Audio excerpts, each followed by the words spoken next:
Okay, guys, ready to get started? You guys are going to ask me a question about the ranking, so I might as well start off with it. We got to get better. That's going to be my message to the team. Our whole thing this year, which it kind of is every year, but this has been our focus. Let's just keep doing the things, to put us in a position, for God to bless us with how we're training and how we're preparing and how we're working. Stay humble and hungry. And then let's keep getting better throughout the season and hope that we're good enough at that moment to win. So we've gotten a lot better, but we weren't good enough to beat UConn at the time we played UConn. And so that's still our focus. That nothing changes. As far as the ranking is concerned, because some of that's coach talk, but it's real and it's consistent, is, I think that based at this time, we should be number one, based on our resume, based on, 10-1 versus quad 1 and 2, 5-0 on the road, our strength of schedule, whatever it is. But that doesn't mean we're the best team in the country. And I'm not saying that. I think we're one of the top 20 teams in the country. I think we're one of the top 5 or 6 teams in our league. As far as where we wind up, that's where we wind up. That's how you play the season. So we just got to continue to do the things that we're doing and know we got to get better if we're going to continue to win. So questions. All right, Coach, we'll start with a question from Justin Hokinson. Hey, Bruce. I guess you've had some great starts in the past. That 07-08 Tennessee team was 16-1 and obviously 15-0 a couple of years ago. How do you take what maybe you learned from those great starts and what this team's doing and sort of go from there?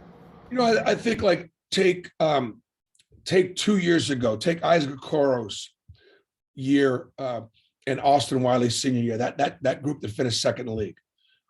I think we won our first 15 games.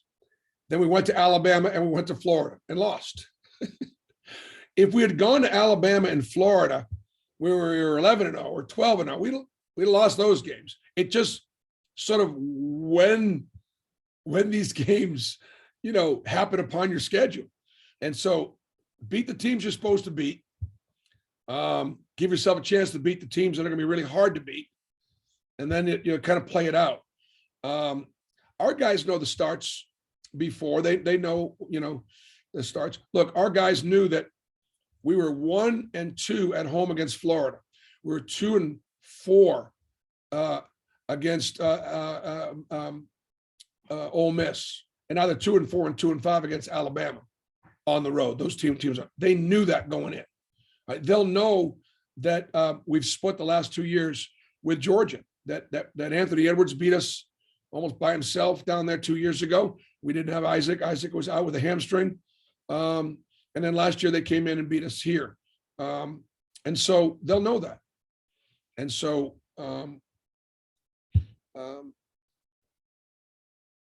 that's what that'll sort of be my takes on some of that history as far as the records are concerned. All right, next is Michael Gittins.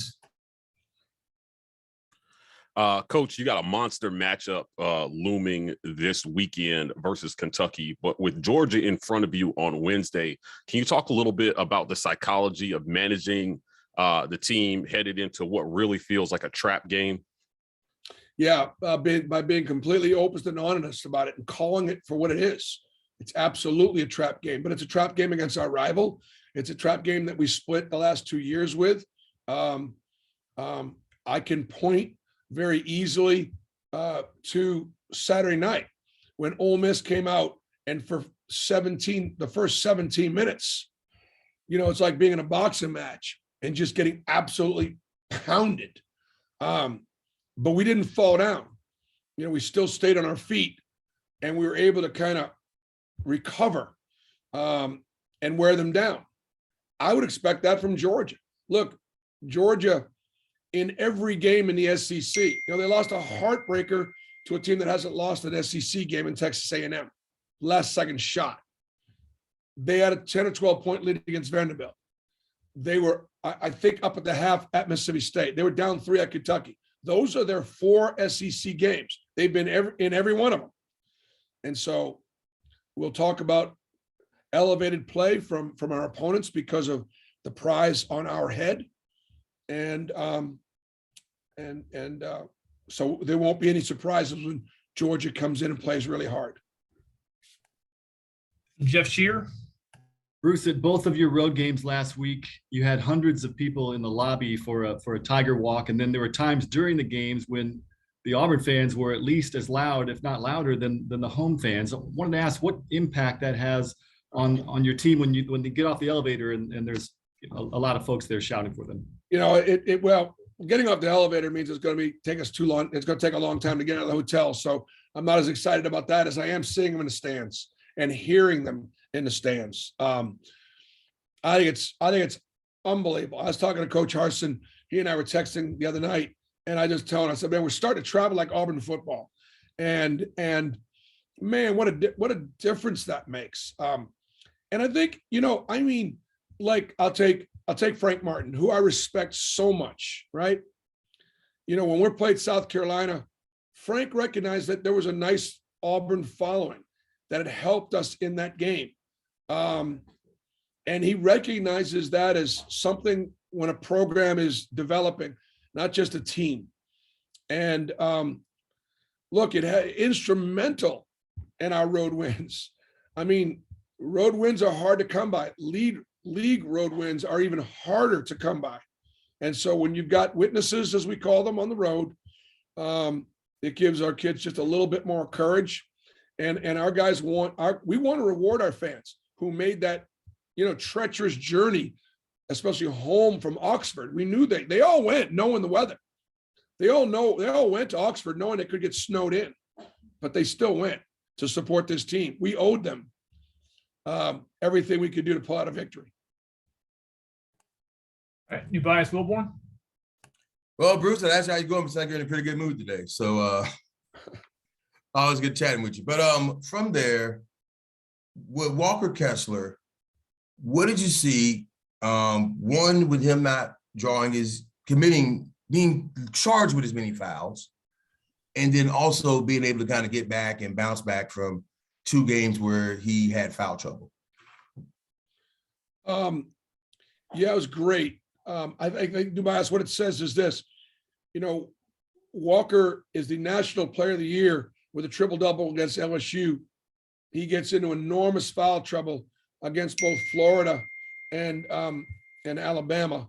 But there's Dylan Cardwell, who is right there, ready to fill in and fills in better than admirably. And now, we go to Ole Miss. They go right at Walker. He gets 1, but he doesn't get any more than that.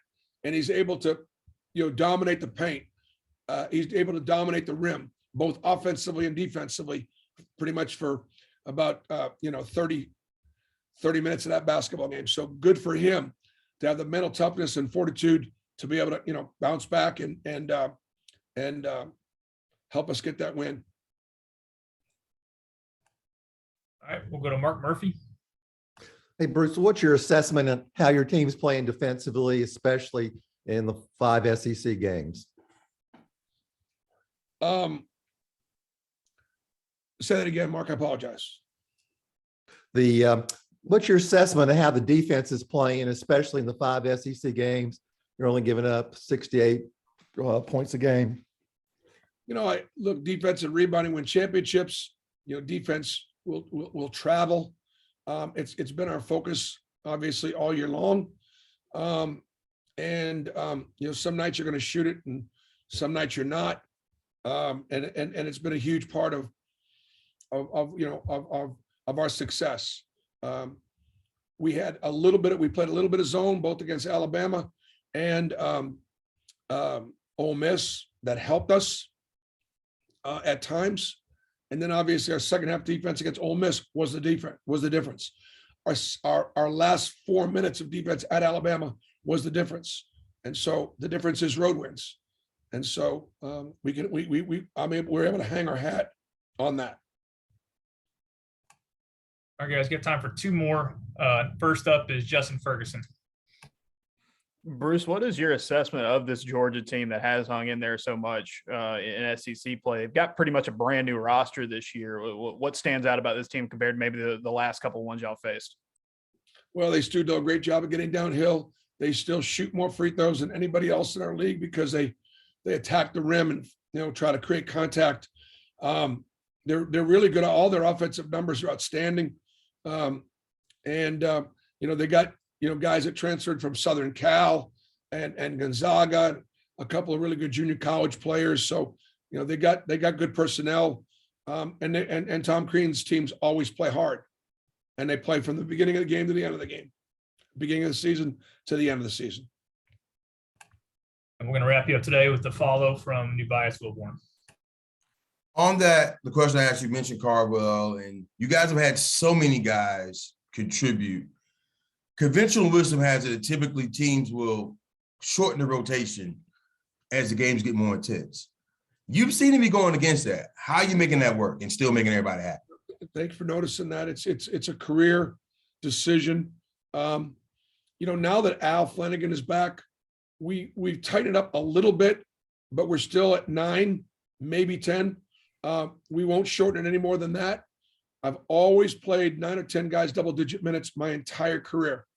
That's never changed. It's never going to change because I believe in being fresh at the end of a half, at the end of a game, and overtime, and at the end of a season.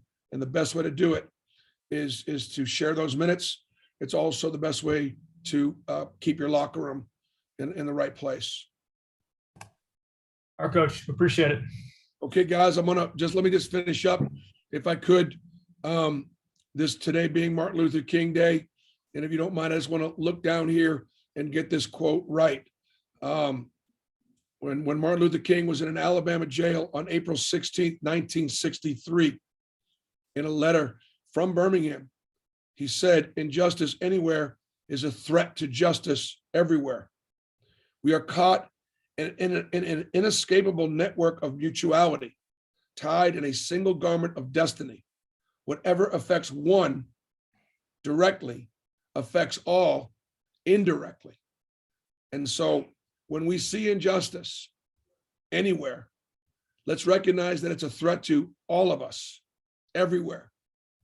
I want to thank Dr. King for that, and hope that today we make some time to recognize that this country of ours is in a much better place because of his courage, and all of us and all of those who followed his wisdom and his leadership.